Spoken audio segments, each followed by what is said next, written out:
Assalamualaikum warahmatullahi wabarakatuh. Alhamdulillah, alhamdulillahilladzi nahmaduhu wa nasta'inu wa nastaghfiruh wa na'udzu billahi min shururi anfusina wa min sayyiati a'malina.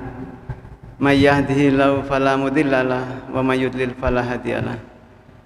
Asyhadu an la ilaha illallah wa asyhadu anna Muhammadan abduhu wa rasuluhu la nabiyya ba'da. Qala Allah ta'ala fi kitabihil karim, a'udzu billahi minasyaitonir rajim. Wa ma kana lil mu'minin wala mu'minatin idza qadallahu wa rasuluhu amran ayyakuna lahumul khiyaratu min amrihim. Wa may ya'sillahu wa rasulahu faqad dhalla dhalalan mubina. Shadaqallahul azim. Jamaah sidang salat maghrib Masjid Al-Ikhlas yang sama-sama mengharap ridha Allah Subhanahu wa taala. Marilah kita panjatkan puji syukur kita kehadirat Allah Subhanahu wa taala, yang mana pada petang hari ini masih melimpahkan berbagai nikmat kepada kita, baik itu nikmat fisik, nikmat kesehatan, nikmat rizki, nikmat panca indera kita, juga nikmat-nikmat yang lain yang secara lahir, zahir bisa kita jangkau, yang bisa kita ketahui, dan juga nikmat-nikmat lain yang tidak kita sadari sebenarnya, bahwa kita sebagai manusia yang dilahirkan di muka bumi ini, yang memilih agama ini, itu adalah satu nikmat juga yang sangat besar, ya. Dikala banyak juga manusia-manusia di belahan bumi lain di sekitar kita mungkin yang tidak mengenal Islam, tidak beriman, justru memilih pada jalan-jalan yang penuh dengan kesesatan. Baik, pada petang hari ini insya Allah yang materi yang akan kami sampaikan melanjutkan materi yang beberapa bulan lalu pernah saya sampaikan, yaitu tentang serial pemikiran Islam. Serial pemikiran Islam ini merupakan kerangka, ya, minimal bagi saya, untuk memahami Islam ini sebagai suatu kesatuan yang utuh, sebagai suatu ajaran, sebagai way of life, gitu, ya. Yang dulu ketika belum mempelajari ini, saya tahu, ya, kalau Islam sebenarnya sudah tahu, ya, karena kita dari kecil diajari Islam, ya, diajari ibadah, ya. Tapi dalam perjalanan waktu kita lupa untuk mengkaji Islam itu dalam konteks kehidupan kita sehari-hari, ya. Di mana semakin dewasa kita disibukkan oleh kesibukan dunia, begitu, ya, kesibukan material, ya. Dan itu saya rasakan, dan alhamdulillah dulu belum sempat sibuk dalam keduniaan, sempat belajar, ya, sempat mengkaji Islam ini dalam bentuk kerangka ini, ya, dalam bentuk satu bangunan yang utuh, ya. Sehingga faedahnya adalah ketika, yang minimal bagi saya adalah ketika orang berbicara atau mengungkapkan pendapatnya tentang Islam, atau bukan Islam, mungkin pendapat secara umum, kita bisa memberi satu penilaian, ya, berdasarkan Islam. Sebenarnya yang penting itu, ya. Jadi ketika sekarang diributkan misalkan berbagai hal tentang korupsi, ya, berbagai hal tentang kegiatan-kegiatan yang terjadi sekarang ya, misalkan gonjang-ganjingnya media sosial misalkan ya, gonjang-ganjingnya pergaulan di sekitar kita ya, gonjang-ganjingnya kehidupan rumah tangga maupun kehidupan di masyarakat, kita punya ya pandangan yang jernih ya, pandangan Islam yang insya Allah pertama bisa memfilter ya, bisa memfilter terhadap kondisi yang ada ya, yang kemudian bisa mencetuskan satu solusi ya. Nah, pada serial pemikiran yang lalu ya sudah saya sampaikan ya, sebagaimana namanya kerangka ya, namanya bangunan yang utuh itu adalah pondasi yang penting ya, pondasi. Dan kalau dalam Islam dikenal dengan istilah akidah ya, akidah atau tauhid ya, itu adalah pondasi dalam bangunan Islam ini ya. Nah, dalam penjelasan yang lalu mungkin sudah ya sedikit banyak ya kita bahas ya, sebenarnya tujuannya adalah menguatkan kita sekalian sebenarnya pembahasan tentang akidah ini, bukan untuk mengislamkan bapak-bapak sekalian lagi begitu ya, karena kita dasarnya sudah muslim ya. Hanya saja kan di sela-sela itu kita kadang tidak bisa menyikapi ketika ada peristiwa yang menyenggol akidah kita gitu. Sebagai contoh misalkan ketika orang mempertanyakan ya, apakah Allah itu ada misalkan ya. Di dalam Al-Quran saja tidak ada kata yang menyatakan bahwa Allah itu ada gitu. Kok tiba-tiba kita semua mengatakan ada Tuhan yang namanya Allah gitu ya. Kan sempat ya muncul di media sosial viral, itu sebenarnya kejadian lama tapi diungkap lagi yang kemudian ditanggapi oleh banyak ulama ya. Nah, itu meragukan ya, meragukan keimanan kita, akidah kita ya, sebenarnya ya, kalau mau difilter, mau dinilai gitu ya. Kemudian keimanan berikutnya yang mungkin menyenggol kita adalah tentang kenabian Muhammad Ibni Abdillah ya, kenabian Rasulullah SAW ya. Kemudian ada yang meragukan Al-Quran ya, ya. Dan seterusnya. Jadi insya Allah dalam kesempatan kalau nanti kerangka ini sudah kita kaji agak utuh begitu, nanti kita yang sela-sela seperti itu akan kita isi ya, kita bikin ya, kita sampaikan. Jadi ibaratnya kalau bangunan ya, misalkan lantai ya, dari fondasi tadi, fondasi ada yang mungkin natnya belum beres, kita kasih ya nat, tapi sebenarnya tackle-nya itu sudah ada begitu ya. Itu mengapa kok disebut bangunan ya, sebenarnya karena Islam juga melalui lisan Rasul SAW itu mengibaratkan itu memang Islam itu ada banyak hal ya. Pertama membuat kiasan Islam itu seperti pohon ya kan, pohon yang akarnya kuat ya, kemudian ada batang, kemudian ada ranting, ada buah. Nah, buahnya yang manis gitu ya, buah dari akar sebenarnya. Kemudian ada yang dikiaskan oleh beliau sendiri ya, sholat itu adalah tiang ya, dari agama gitu ya. Tiang kan bangunan Pak ya. Nah, memang ada seperti itu. Nah, dalam konteks seperti itulah nah materi pada sore hari ini. Nah, setelah akidah Pak, yang akan saya sampaikan adalah berkaitan dengan syariat Pak. Sebenarnya syariat ini ya sudah kita kenal sebenarnya ya. Jadi kalau bapak-bapak masih kecil kemudian diajari wudhu ya, sholat ya, ada puasa ya, kemudian ada menjawab salam ya, udah menjawab orang bersin ya, cara-cara seperti itu adalah yang secara umum kita sebut sebagai syariat ya.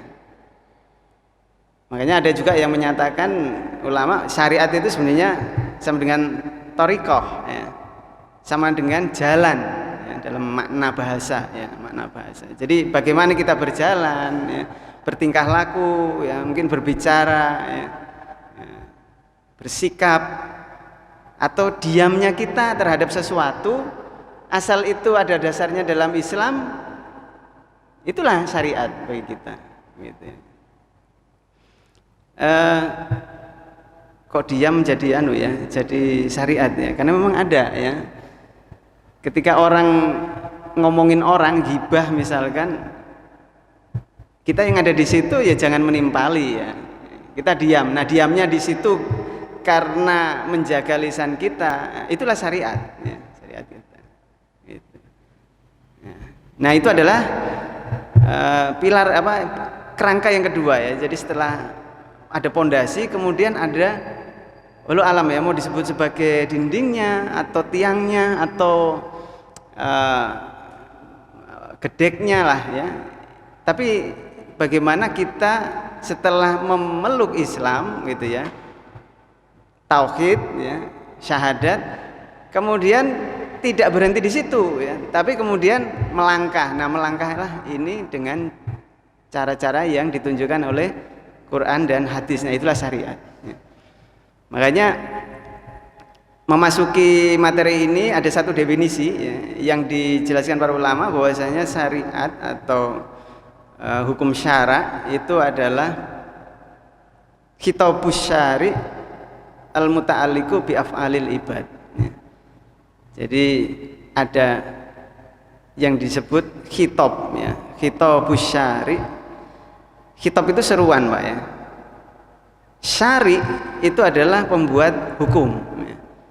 Jadi seruan ini bukan hanya Allah saja ya, tapi Rasul SAW kalau memerintahkan kepada kita itu juga termasuk syariat ini gitu. Jadi ini karena definisi dia harus mencakup hal-hal yang memang menyeluruh dan dia membuang yang tidak termasuk dalam definisi ini gitu. Nah, yang tidak termasuk dalam asyari ya, pembuat hukum yang saja masyarakat umum ya. Kita begitu ya, itu tidak termasuk di situ ya. Tidak termasuk di pembuat hukum itu. Jadi ada khitabus syari al-muta'alliqu bi af'alil ibad ya. Al-muta'alliqu itu yang berhubungan ya, bi dengan af'al itu perbuatan-perbuatan, ibad itu adalah hamba kita. Ibad itu jamak dari abdun ya. Jamak dari abdun. Jadi kalau kita sholat sebenarnya itu sebenarnya kita memenuhi khitabus syari tadi ya, seruan dari pembuat hukum ya. Apa seruannya? Ya banyak ya dalam Al-Qur'an itu ya, atau hadis yang menjelaskan tentang ya dirikanlah sholat ya. Banyak sekali ayat yang menjelaskan aqimus sholah. Kemudian bagaimana dengan zakat ya, satu rentetan dengan ayat itu tadi biasanya ya. Kemudian kita sholat berjamaah itu juga ada seruannya gitu ya. Dan hal-hal yang lain yang kita perbuat itu dalam rangka memenuhi khitabus syari, seruan dari sang pembuat hukum ya. Nah, dalam perjalanannya kita mengenal ada yang disebut dengan ahkamul khomsah ini Pak ya. Hukum yang 5 nanti ya. Hukum yang 5 itu adalah wajib ya, sunnah atau mandub ya. Kemudian haram, makruh, dan yang terakhir adalah mubah. Nah, tidak keluar dari ini sebenarnya ya. Cuma nanti karena ini adalah 5 hukum ini itu sebenarnya muncul memahami seruan tadi ya, maka biasanya ada yang nanti ada kembangannya Pak ya. Jadi kalau misalkan tadi sunnah, nanti ada sunnah yang agak kuat ya, sunnah muakkad misalkan ya. Ada sunnah yang ghairu muakkad. Fardu atau wajib itu nanti ada misalkan fardu ain ya, ada fardu kifayah gitu. Dan seterusnya, haram ya, makruh ya. Dan ada yang terakhir itu mubah Pak, pilihan sebenarnya. Mubah itu pilihan ya, bisa dilakukan atau tidak dilakukan. Nah, Sebenarnya munculnya dari mana sih ahkamul khamsah ini? Sebenarnya ini proses yang wajar ya ketika kita memahami seruan, Pak. Jadi ketika kita memahami seruan, misalkan Pak Tatas tolong bikinkan surat misalkan ya. Penting nanti siang mau dibawa. Nah, ketika saya mendengar perintah seperti itu, maka ini adalah penting sekali ya. Saya harus membuat surat karena ada petunjuk embel-embelnya di belakang, yaitu mau dibawa nanti siang ya, si surat ini mau dikirimkan ya. Sudah penting mau dikirimkan lagi, berarti tidak boleh berleha-leha ya, berlambat-lambat ya, untuk membuat surat. Nah, kalau dibuat perintah Pak Tatas bikin surat ya, sambil ngomongnya sambil lalu misalkan ya, ini saya memahami bahwasanya oh ya saya mesti membuat surat ya. Tapi apakah harus selesai hari ini? Apakah harus selesai siang ini misalkan ya. Mungkin bisa kita selipkan atau setelah kita melakukan aktivitas lain ya, membuat surat ini misalkan seperti itu. Nah, khitabus syari atau seruan dari Allah Subhanahu wa taala ini ada indikasi-indikasi seperti itu, Pak. Ya, kalau kita pahami ya. Jadi ketika Allah memerintahkan kita untuk sholat ya, ternyata indikasi-indikasi itu dalam bahasa Arab adalah qarinah ya. Qarinah ini ternyata sangat kuat gitu ya. Sangat kuat ya. Ya, akhirnya kita memahaminya itu sebagai wajib ya. Kuatnya di mana ya bisa dikaji lah ya, sama-sama bersama. Kalau kita ingin kaji bahwasanya ada ya hukuman bagi orang yang tidak sholat ya, kemudian siksa di neraka begitu kan, yang melalaikan sholat ya. Kemudian ada hadis-hadis ya, yang itu memerintahkan kita atau memberi indikasi atau menjelaskan tadi bahwasanya ya kalau tidak sholat maka yang terjadi adalah sangat berat ya balasannya misalkan seperti itu. Demikian juga nanti dengan sunnah ya atau mandub ya sama ya, bahwasanya ada korinah-korinah yang tidak sampai kuat ya, atau bahasa Arabnya jazm ya, tidak sampai kuat ya. Contohnya adalah berkaitan dengan sedekah yang secara umum ya. Sedekah secara umum bukan zakat ya, bukan zakat ya. Sedekah secara umum itu adalah sunnah ya. Sunnah ya. Karena pada waktu itu ya korinah-korinahnya tidak sampai ke jazm ya, tidak sampai ke kuat ya. Ada sahabat yang sedekah, ada yang tidak ya, dibiarkan oleh Rasul, yang sedekah di puji ya, dan seterusnya. Sholat sunnah itu juga sama ya, karena Rasul melakukan, tidak melakukan, kemudian perintah dari Rasul itu tidak sampai jatuhnya ke pasti ya. Itu adalah mengapa jatuhnya ke sunnah begitu.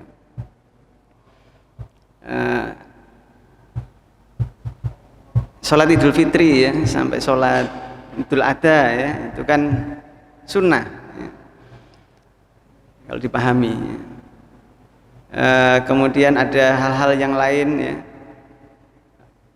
yang juga jatuhnya ke sunnah ya. Baik, itu tentang sunnah ya. Kalau haram bagaimana ya?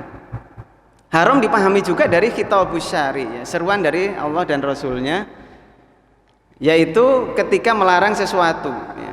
Ketika melarang sesuatu maka itu dipahami juga khitab, seruan, tapi untuk meninggalkan. Nah, untuk meninggalkan ini ada korinah juga, indikasi. Ternyata misalkan korinahnya kuat jazm, maka mau nggak mau itu jatuhnya ke haram ya. Contohnya yang kita sangat pahami adalah haramnya daging babi, ya, memakan daging babi atau mengkonsumsi atau juga memanfaatkan, ya, daging babi, ya. Korinahnya apa yang menyebabkan itu menjadi kuat, ya? Yang menjadi kuat itu adalah ketika ayat itu menyantumkan kata hurrimat, ya. Jadi kata hurrimat di sana itu menjadi korinah, indikasi bahwasanya itu sudah pasti dan tidak boleh, ya. Jangan sekali-kali melanggar, begitu, ya. Sebagaimana juga kalau yang tadi kalau wajib itu seperti puasa Ramadan itu ada kata kutiba, ya. Kutiba alaikumusiyam, kutiba alaikum ya ayyuhalladzina amanu kutiba alaikumusyamu kama kutiba alal ladzina min qablikum la'allakum tattaqun, ya. Jadi sana ada kutiba, ya, aku wajibkan, ya, telah diwajibkan, ya. Nah, maka puasa pada ayat tersebut jatuhnya ke wajib, ya. Nah, kalau tadi daging babi jatuhnya adalah haram, ya, karena indikasinya sangat kuat, ya, jazm. Gitu. Demikian juga memakan riba, ya. Riba itu tambahan, Pak, pada pinjaman, ya. Secara umum begitu, ya, artinya. Jadi sudah ditentukan sebelumnya, ya, kalau dapat uang dari saya maka mengembalikan segitu, ya, misalkan ada lebihnya, ya. Jadi di awal sudah ditentukan seperti itu. Jadi tambahan-tambahan di luar pokok, ya. Jadi nanti kalau misalkan ada tambahan waktu, ya, kemudian tambahan materi, uang dan sebagainya termasuk riba, ya. Nah, ini sudah sangat jelas, ya, di Quran surat Al-Baqarah, ya. Al-Baqarah ayat 275 sampai 275 sangat jelas, ya. Jadi di sana tidak boleh kita mengambil riba, ya. Jadi kalau meminjamkan uang, ya, bukan seperti pinjol itu, ya, pinjaman online itu, ya, sampai ditagih-tagih, ya, bunganya saja tidak bisa membayar, ya. Nah, kalau kita memahami meminjamkan uang, jadi si yang meminjamkan uang, ya, dia tidak boleh mengambil kelebihan atau kembalian, ya, pengembalian uang yang berlebih, begitu. Nah, ini, ya. Jadi hanya sebatas yang dia keluarkan saja, dia berikan kepada atau dia pinjamkan kepada orang lain itu, ya. Demikian juga si peminjam, ya, juga punya kesadaran tidak memberi kelebihan, ya, dalam konteks itu, ya, dalam konteks pinjaman dia itu, ya. Ya, ini yang harus dipahami. Jadi haram, ya, contoh-contoh haram itu banyak, ya, yang silakan nanti bisa elaborasi, dikaji, ya. Banyak sekali contoh-contoh yang haram. Itu adalah larangan yang indikasi atau korinahnya kuat, ya. Korinahnya kuat, ya. Nanti silakan dikaji, ya. Ya, haramnya misalkan LGBT, ya, haramnya zina dan sebagainya, itu adalah larangan-larangan yang punya indikasi atau korinah yang jazm, yang kuat, gitu. Nah, berikutnya adalah tentang makruh, ya. Bagaimana dengan makruh? Makruh itu sebenarnya sama, ya, khitabus syari litarki, ya. Sebenarnya seruan dari sang pembuat hukum tapi untuk meninggalkan, ya, untuk meninggalkan suatu perbuatan, ya. Hanya saja indikasi atau korinahnya tidak jazm, ya, tidak kuat, ya. Jadi dia jatuhnya hanya lebih baik, ya, makanya ada yang ulama menyimpulkan yang namanya makruh itu lebih baik ditinggalkan, ya. Lebih baik ditinggalkan, ya. Tidak ketika dikerjakan, ya pokoknya lebih baik ditinggalkan, ya, tidak ada maksud lain, ya, terhadap seruan itu, gitu, ya. Itu adalah makruh, ya. Makan sambil berdiri itu makruh atau haram, Pak?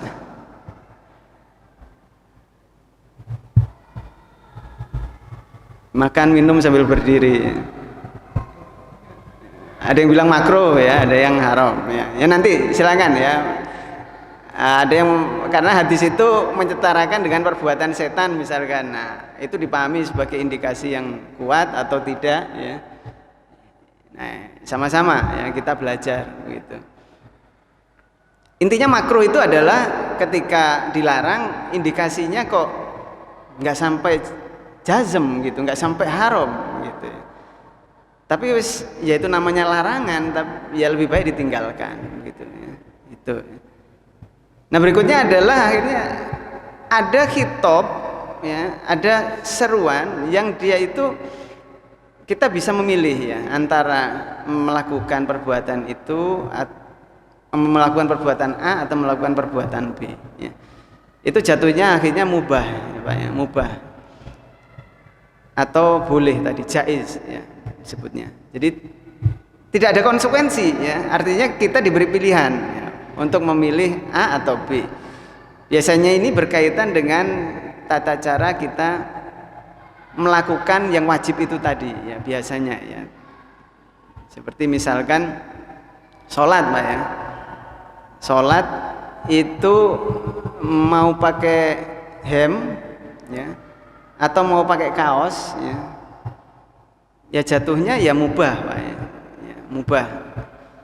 Yang pakai kaos ya boleh, yang pakai hem juga boleh ya. Atau yang mau pakai kaos oblong, kaos singlet sebenarnya ya, tambah sarung saja sudah sah sholatnya ya. Itu ya, mubah saja ya. Kemudian kalau haus minum air putih atau air teh itu juga mubah saja ya, mubah. Seperti itu ya, contoh-contoh mubah dan banyak sekali yang mubah. Jadi sebenarnya yang ingin saya simpulkan dari pengantar syariat ini sebenarnya adalah bahwasanya tidak ada perbuatan kita yang lepas dari hukum Islam. Sebenarnya itu ya. Jadi nggak ada yang orang istilahnya itu dia mereka-reka hukum sendiri gitu ya. Dia bilang, oh ini boleh saja seperti ini gitu ya. Tidak, yang aslinya itu sebenarnya perbuatan kita itu harus kita cari hukumnya dulu ya. Apakah boleh seperti ini? Apakah boleh seperti itu? Kalau begini hukumnya apa? Kalau begini hukumnya apa? Seperti itu ya. Jadi tidak gebiah uyah bahwasanya atau kita secara general, secara umum kita nyatakan bahwasanya perbuatan kita awalnya adalah mubah gitu. Kan ada orang yang seperti itu ya. Ya kita manusia ya awalnya saya milih ini, milih itu kan terserah saya, misalnya seperti itu. Tidak seperti itu. Jadi kita kembalikan lagi yang namanya perbuatan kita itu ya, kepada khitab ya. Kita diseru oleh Allah dan Rasulnya apa begitu ya. Tidak kok ujuk-ujuk kita milih perbuatan itu ya. Misalkan saya nggak punya uang, saya mau pinjamnya pakai bunga ya, sebagaimana contoh tadi ya, riba.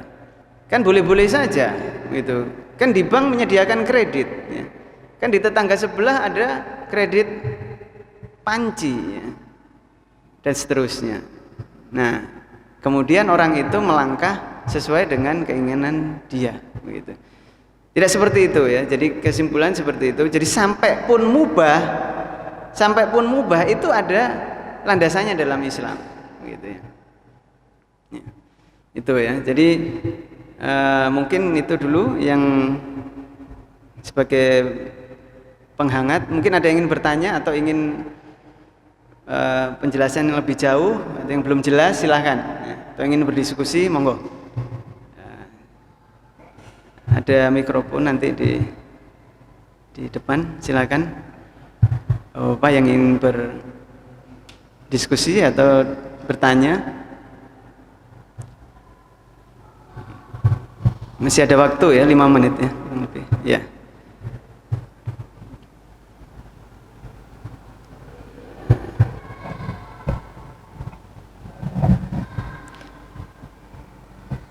Baik, saya lanjutkan. Jadi ketika kita punya konsekuensi ya, harus mencari hukumnya dulu ya. Mau nggak mau kan kita pasti buka-buka Quran ya, buka-buka hadis ya. Tapi saya nggak punya waktu, Pak. Oh ya, silakan Pak. Silakan. Mubah itu adalah pilihan, Pak. Boleh ya. Bahasa terjemahannya adalah boleh ya. Nah, cuma ulama memahami itu adalah pilihan untuk melakukan atau tidak melakukan, atau pilihan melakukan A atau B. Itu namanya mubah ya. Saya contohkan tadi, misalkan Bapak ya sholat di masjid ya, sholat jamaah seperti ini, datang pakai celana seperti ini ya, kemudian pakai kaos lengan panjang gitu ya. Kemudian pada kesempatan lain Bapak datang ke sini pakai sarung misalkan, atau pakai hem, atau pakai baju gamis panjang. Itu adalah pilihan-pilihan, Pak. Pilihan-pilihan. Jadi mau pakai itu yang sekarang ini atau nanti pakai yang panjang, itu hukumnya adalah mubah ya. Bisa dipilih ya. Iya. Kalau fardu ain itu adalah kewajiban ya, yang pelaksananya adalah masing-masing kita ya. Yang jatuhnya tanggung jawab atau pelaksananya adalah masing-masing kaum muslimin, masing-masing diri pribadi kaum muslimin. Jadi seperti sholat wajib itu adalah fardu ain, Pak. Jadi Bapak saya kalau belum melakukan sholat itu, sholat fardu yang 5 waktu itu ya, itu ya dosanya ke kita, balik lagi ke yang nggak melaksanakan sholat itu gitu ya. Tidak ada yang namanya pelunasan secara berjamaah ya. Seperti namanya fardu kifayah ya, Pak, ya. Namanya fardu kifayah. Fardu kifayah itu kalau suatu kewajiban itu sudah ditunaikan oleh sebagian orang, maka bagi yang lain itu gugur, kewajiban itu sudah tidak ada ya. Contohnya adalah mengurus jenazah ya. Sampai ke kuburan itu harus ada orang-orang yang mengerjakan ya. Kalau tidak ada yang mengerjakan, maka seluruh dunia berdosa gitu, orang Islamnya gitu. Makanya ya di dekat-dekat kita pasti ada yang namanya mudin ya kan, ada yang bagian memandikan jenazah, ada yang nanti bagian gali kuburan dan sebagainya, mengurus pemakaman dan seterusnya. Itu karena dalam rangka mewujudkan fardu kifayah, fardu yang kalau sudah dikerjakan oleh misalkan masjid ini ya oleh 3 orang, 5 orang, maka seluruh kampung nggak jadi beban gitu, nggak harus melakukan gitu. Itu adalah fardu kifayah. Tapi kalau fardu ain adalah satu-satu gitu ya, satu-satu tanggung jawabnya. Tidak bisa dia terus orang lain kan sudah sholat Jumatan gitu ya, berarti Jumatan saya gugur, enggak masalah, saya enggak Jumatan. Enggak, Jumatan itu adalah tanggung jawabnya satu-satu, itu tuh fardu ain ya. Itu Pak ya, wajib atau fardu ain itu ya. Ada lagi yang lain? Ya silakan. Ya silakan, masih ada waktunya. Gini, cara pandang kita itu kadang itu walaupun hukumnya sama adalah sama, tapi kita itu kadang pandangan kita itu bertentangan seolah dengan pandangan Allah. Contohnya, tapi di situ mudah riba itu diantaranya kan disampaikan Allah itu firman-Nya kan seperti sebenarnya orang yang memasukkan setan. Iya, ya sempoyongan itu ya, linglung. Iya, itu hadis. Tapi cara pandang kita khusus di negara kita, seperti kita bandingkan riba dengan contohnya Ya. Lantas di Surabaya Jawa Timur itu kan ditutup total. Ya. Sedangkan riba kok tidak.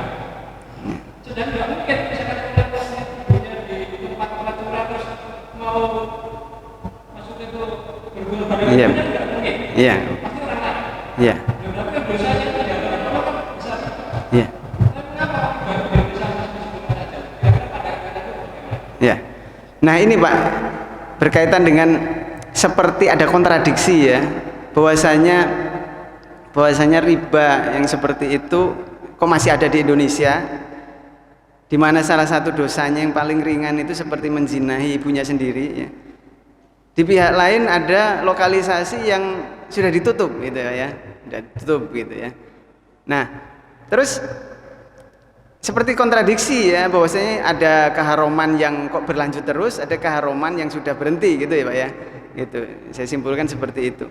Nah, dalam kerangka yang pernah saya kaji, Pak ya, ternyata hal-hal seperti itu ya, di mana ada kontradiksi bahwa orang kok masih berjamaah melakukan keharuman, itu karena tidak ada penerapan Islam, ya, penerapan syariat ini ya, tadi ya, itu secara menyeluruh ya. Jadi hanya diambil satu-satu gitu ya. Sebagai contoh kita ambil sholatnya saja ya. Kalau di Indonesia itu kan NTCR ya, nikah, talak, cerai, rujuk, itu yang diurus ya. Ditambah haji mungkin ya, haji umroh ya. Kemudian kesini-sini ada zakat, infak, sedekah mau diurusi ya. Kemudian ada organisasi katakanlah masyarakat ekonomi syariah berkaitan dengan kesyariatan ya. Ada bank syariah atau apalah syariah begitu. Dan dikaji itu mungkin hanya embel-embel saja misalkan. Intinya bahwasanya belum ada penerapan yang menyeluruh, itu saja Pak. Jadi kalau misalkan masih ada bank-bank riba itu ya, sementara ada lokalisasi yang sudah tutup, sebenarnya ditanyakan dulu ya, tutupnya lokalisasi yang disebutkan tadi itu dasarnya dari Islam atau bukan ya. Bisa jadi dasarnya bukan dari Islam ya, bukan dari syariat tadi, karena ingin melaksanakan seruan Allah ya untuk menutup lokalisasi, bukan itu ya. Tapi pertimbangannya adalah kemanusiaan, ekonomi ya. Kemudian sosial ya. Oh, dampak sosialnya sangat besar ini lokalisasi ini misalkan, dampak kepada rumah tangga, dampak kepada anak-anak, dampak kepada dan seterusnya ya. Akhirnya ditutup gitu kan. Tidak ada pertimbangan sama sekali, misalkan Quran surat At-Tahrim misalkan ya, ayat 6 dan seterusnya. Nah, maka dibedakan nanti ya, bahwasanya karena tidak ada penerapan Islam secara menyeluruh ini, maka kaum muslimin di Indonesia itu jadi ya seperti ikan yang hidup di air keruh. Ikan mas yang harusnya dia hidup di air jernih dan berarus deras dan bagus begitu ya, dia itu di air keruh dan itu ngecembeng, apa istilahnya, mungkin sudah keruh hanya satu ember misalkan, megap-megap istilahnya ya, seperti hidup segan mati tak mau gitu. Sebagai contoh ya, ketika tadi ya saya mau bebas dari riba ya. Tapi kemudian ya gimana, sekitar kita itu yang memegang modal besar, uang besar kok semua pakai riba ya, harus pinjam, harus mengembalikan dengan riba dan seterusnya. Belum lagi syariat-syariat yang lain ya, misalkan kita mau ini koruptor itu dihukum mati gitu ya, karena sudah, kalau dalam Islam itu sudah membahayakan negara dan demikian gitu ya. Atau paling nggak pembunuh lah, pembunuh itu kalau dalam Islam ya dihukum kisos ya, itu di Al-Quran disebutkan. Tapi bagaimana dengan ya itulah. Jadi kita sama-sama di sini juga dalam kerangka itu ya, dalam kerangka itu bahwasanya ketika kita memahami akidah syariah ya, itu ujung-ujungnya adalah bagaimana kita membangun peradaban ya, yang islami gitu, membangun masyarakat yang islami, membangun negara yang menerapkan syariat Islam secara total gitu. tidak pilih-pilih mana yang mengenakkan diambil, mana yang tidak kemudian nanti dulu gitu dan seterusnya. Saya kira itu Pak. Kalau ya. Baik, karena waktunya sudah habis ya, maka kita akhiri. Mohon maaf kalau ada salah-salah kata. Kita tutup dengan bacaan hamdalah dan doa penutup majelis. Alhamdulillahirabbil alamin. Subhanakallahumma bihamdika asyhadu an la ilaha illa anta astaghfiruka wa atubu ilaik. Billahi taufiq wal hidayah. Assalamualaikum warahmatullahi wabarakatuh.